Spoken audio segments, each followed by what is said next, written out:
কেমন করে ঘুমাও তুমি, কেমন করে ঘুমাও তুমি, ফজর করে কাজা।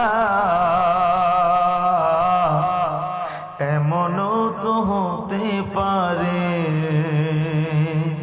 জোহরে জানাজা তোমার, এমনও তো হতে পারে জোহরে জানাজা।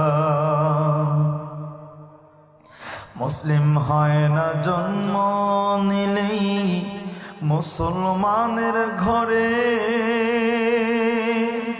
কাফের মুমিন তফাৎ হয় সালাতে